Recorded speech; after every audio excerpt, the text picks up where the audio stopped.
Inflation has declined significantly. The labor market is no longer overheated, and conditions are now less tight than those that prevailed before the pandemic. Supply constraints have normalized, and the balance of risks to our two mandates has changed. Our objective has been to restore price stability while maintaining a strong labor market, avoiding the sharp increases in unemployment that characterized earlier disinflationary episodes when inflation expectations were less well anchored.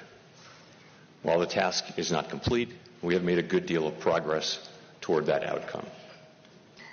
Today, I will begin by addressing the current economic situation and the path ahead for monetary policy. I will then turn to a discussion of economic events since the pandemic arrived, exploring why inflation rose to levels not seen in a generation and why it has fallen so much while unemployment has remained low. So let's begin with the current situation and the near-term outlook for policy. For much of the past 3 years, inflation ran well above our 2% goal, and labor market conditions were extremely tight. The FOMC's primary focus has been on bringing down inflation, and appropriately so. Prior to this episode, most Americans alive today had not experienced the pain of high inflation for a sustained period. Inflation brought substantial hardship, especially for those least able to meet the higher costs of essentials, like food, housing, and transportation. High inflation triggered stress and a sense of unfairness that linger today. Our restrictive monetary policy helped restore balance between aggregate supply and demand, easing inflationary pressures and ensuring that inflation expectations remained well anchored. Inflation is now much closer to our objective, with prices having risen 2.5% over the past 12 months. After a pause earlier this year, progress toward our 2% objective has resumed. My confidence has grown that inflation is on a sustainable path back to 2%. Turning to employment, in the years just prior to the pandemic, we saw the significant benefits to society that can come from a long period of strong labor market conditions. Low unemployment, high participation, historically low racial employment gaps, and with inflation low and stable, healthy real wage gains that were increasingly concentrated among those with lower incomes. Today, the labor market has cooled considerably from its formerly overheated state. The unemployment rate began to rise over a year ago and is now at 4.3%, still low by historical standards, but almost a full percentage point above its level in early 2023. Most of that increase has come over the past 6 months. So far, rising unemployment has not been the result of elevated layoffs, as is typically the case in an economic downturn. Rather, the increase mainly reflects a substantial increase in the supply of workers and a slowdown from the previously frantic pace of hiring. Even so, the cooling in labor market conditions is unmistakable. Job gains remain solid, but have slowed this year. Job vacancies have fallen, and the ratio of vacancies to unemployment has returned to its pre-pandemic range. The hiring and quits rates are now below the levels that prevailed in 2018 and 19. Nominal wage gains have moderated, and all told, labor market conditions are now less tight than just before the pandemic in 2019, a year when inflation ran below 2%. It seems unlikely that the labor market will be a source of elevated inflationary pressures anytime soon. We do not seek or welcome further cooling in labor market conditions. Overall, the economy continues to grow at a solid pace, but the inflation and labor market data show an evolving situation. The upside risks to inflation have diminished, and the downside risks to employment have increased. As we highlighted in our last FOMC statement, we are attentive to the risks to both sides of our dual mandate. The time has come for policy to adjust. The direction of travel is clear, and the timing and pace of rate cuts will depend on incoming data, the evolving outlook, and the balance of risks. We will do everything we can to support a strong labor market as we make further progress toward price stability. With an appropriate dialing back of policy restraint, there is good reason to think that the economy will get back to 2% inflation while maintaining a strong labor market. The current level of our policy rate gives us ample room to respond to any risks we may face, including the risk of unwelcome further weakening in labor market conditions. So let's now turn to the questions of why inflation rose and why it has fallen so significantly even as unemployment has remained low. There's a growing body of research on these questions, including Gowdy Eggerson's work, which we'll shortly discuss, and this is a good time for this discussion. It is, of course, too soon to make definitive assessments. This period will be analyzed and debated long after we are all gone. The arrival of the COVID-19 pandemic led quickly to shutdowns in economies around the world. It was a time of radical uncertainty and severe downside risks. As so often happens in times of crisis, Americans adapted and innovated. Governments responded with extraordinary force, especially in the United States. Congress unanimously passed the CARES Act. At the Fed, we used our powers to an unprecedented extent to stabilize the financial system and help stave off an economic depression. After a historically deep but brief recession, in mid-2020, the economy began to grow again. And as the risks of a severe extended downturn receded, and as the economy reopened, we faced the risk of replaying the painfully slow recovery that followed the global financial crisis. Congress delivered substantial additional fiscal support in late 2020 and again in early 2021. Spending recovered strongly in the first half of 2021, and the ongoing pandemic shaped the pattern of the recovery. Lingering concerns over COVID weighed on spending on in-person services, but pent-up demand, stimulative policies, pandemic changes in work and leisure practices, and the additional savings associated with constrained services spending all contributed to a historic surge in consumer spending on goods. The pandemic also wreaked havoc on supply conditions. 8 million people left the workforce at its onset, and the size of the labor force was still 4 million below its pre-pandemic level in early 2021. The labor force would not return to its pre-pandemic trend until mid-2023. Supply chains were snarled by a combination of lost workers, disrupted international trade linkages, and tectonic shifts in the composition and level of demand. Clearly, this was nothing like the slow recovery after the global financial crisis. Enter inflation. After running below target through 2020, inflation spiked in March and April 2021. The initial burst of inflation was concentrated rather than broad-based, with extremely large price increases for goods in short supply, such as motor vehicles. My colleagues and I judged at the outset that these pandemic-related factors would not be persistent, and thus that the sudden rise in inflation was likely to pass through fairly quickly without the need for a monetary policy response. In short, that the inflation would be transitory. Standard thinking has long been that, as long as inflation expectations remain well anchored, it can be appropriate for central banks to look through a temporary rise in inflation. The good ship transitory was a crowded one, with most mainstream analysts and advanced economy central bankers on board. I think I see some former shipmates out there today.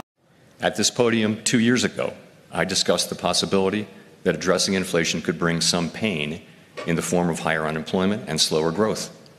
Some argued that getting inflation under control would require a recession and a lengthy period of high unemployment. And I expressed our unconditional commitment to fully restoring price stability and to keeping at it until the job is done. The FOMC did not flinch from carrying out our responsibilities, and our actions forcefully demonstrated our commitment to restoring price stability. We raised our policy rate by 425 basis points in 2022 and another 100 basis points in 2023, and we've held our policy rate at its current restrictive level since July 2023. The summer of 2022 proved to be the peak of inflation. The 4.5 percentage point decline in inflation from its peak 2 years ago has occurred in a context of low unemployment, a welcome and historically unusual result. So, how did inflation fall without a sharp rise in unemployment above its estimated natural rate? Pandemic-related distortions to supply and demand, as well as severe shocks to energy and commodity markets, were important drivers of high inflation, and their reversal has been a key part of the story of its decline. The unwinding of these factors took much longer than expected, but ultimately played a large role in the subsequent disinflation. Our restrictive monetary policy contributed to a moderation in aggregate demand, which combined with improvements in aggregate supply to reduce inflationary pressures, while allowing growth to continue at a healthy pace. As labor demand also moderated, the historically high level of vacancies relative to unemployment has normalized primarily through a decline in vacancies, without sizable and disruptive layoffs, bringing the labor market to a state where it is no longer a source of inflationary pressures.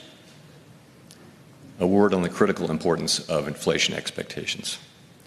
Standard economic models have long reflected the view that inflation will return to its objective when product and labor markets are balanced without the need for economic slack, so long as inflation expectations are anchored at our objective. That's what the model said. But the stability of longer-run inflation expectations since the 2000s had not been tested by a persistent burst of high inflation. It was far from assured that the inflation anchor would hold. Concerns over de-anchoring contributed to the view that disinflation would require slack in the economy and specifically in the labor market. An important takeaway from recent experience is that anchored inflation expectations, reinforced by vigorous central bank actions, can facilitate disinflation without the need for slack. This narrative attributes much of the increase in inflation to an extraordinary collision between overheated and temporarily distorted demand and constrained supply. While researchers differ in their approaches and to some extent in their conclusions, a consensus seems to be emerging, which I see as attributing most of the rise in inflation to this collision. All told, the healing from pandemic distortions, our efforts to moderate aggregate demand, and the anchoring of expectations have worked together to put inflation on what increasingly appears to be a sustainable path to our 2% objective. Disinflation while preserving labor market strength is only possible with anchored inflation expectations, which reflect the public's confidence that the central bank will bring about 2% inflation over time. That confidence has been built over decades and reinforced by our actions. That is my assessment of events. Your mileage may differ. So let me wrap up by emphasizing that the pandemic economy has proved to be unlike any other, and that there remains much to be learned from this extraordinary period. Our statement on longer-run goals and monetary policy strategy emphasizes our commitment to reviewing our principles and making appropriate adjustments through a thorough public review every 5 years. As we begin this process later this year, we will be open to criticism and new ideas while preserving the strengths of our framework. The limits of our knowledge, so clearly evident during the pandemic, demand humility and a questioning spirit focused on learning lessons from the past and applying them flexibly to our current challenges. Thank you. Friends, I believe America cannot truly be prosperous unless Americans are fully able to make their own decisions about their own lives, especially on matters of heart and home. But tonight, in America, too many women are not able to make those decisions. And let's be clear about how we got here. Donald Trump handpicked members of the United States Supreme Court to take away reproductive freedom. And now he brags about it. In his words, quote, "I did it and I'm proud to have done it," end quote. Well, I'll tell you, over the past 2 years, I've traveled across our country, and women have told me their stories. Husbands and fathers have shared theirs. Stories of women miscarrying in a parking lot, developing sepsis, losing the ability to ever again have children, all because doctors are afraid they may go to jail for caring for their patients. Couples just trying to grow their family. cut off in the middle of IVF treatments, children who have survived sexual assault, potentially being forced to carry a pregnancy to term. This is what's happening in our country because of Donald Trump. And understand, he is not done. As a part of his agenda, he and his allies would limit access to birth control, ban medication abortion, and enact a nationwide abortion ban with or without Congress. And get this, he plans to create a national anti-abortion coordinator and force states to report on women's miscarriages and abortions. Simply put, they are out of their minds.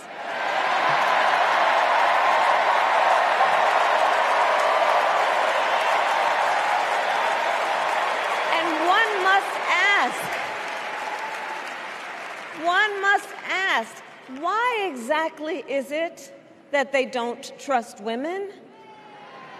Well, we trust women.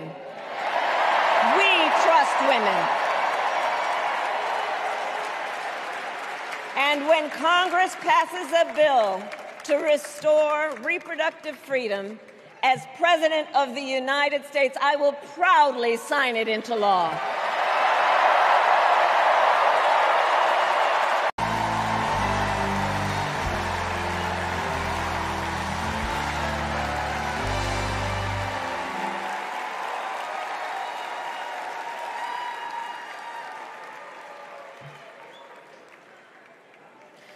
We gather at this hallowed place because we believe in the American dream.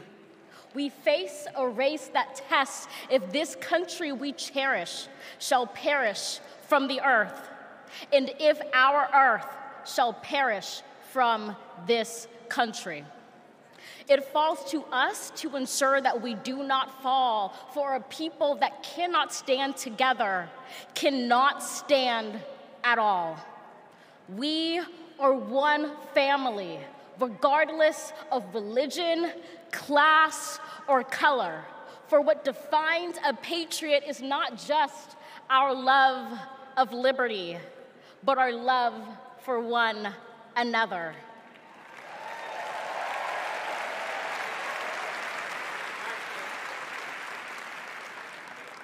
This is loud in our country's call because while we all love freedom, it is love that frees us all.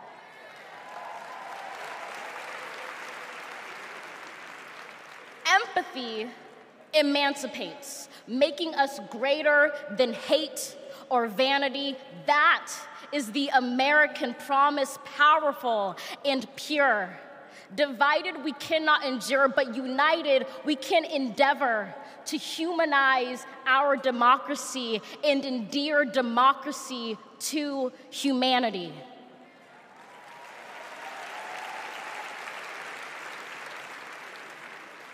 And make no mistake, cohering is the hardest task history ever wrote.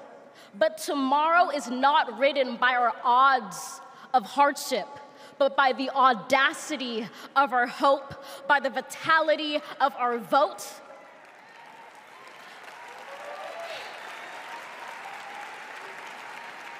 Only now, approaching this rare air, are we aware that perhaps the American dream is no dream at all, but instead a dare to dream together.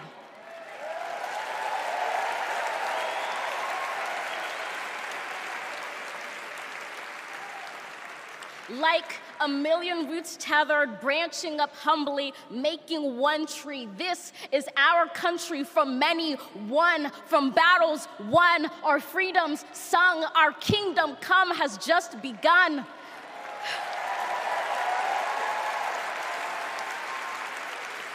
We redeem this sacred scene, ready for our journey from it. Together, we must birth this early republic and achieve an unearthly summit. Let us not just believe in the American dream. Let us be worthy of it. Thank you.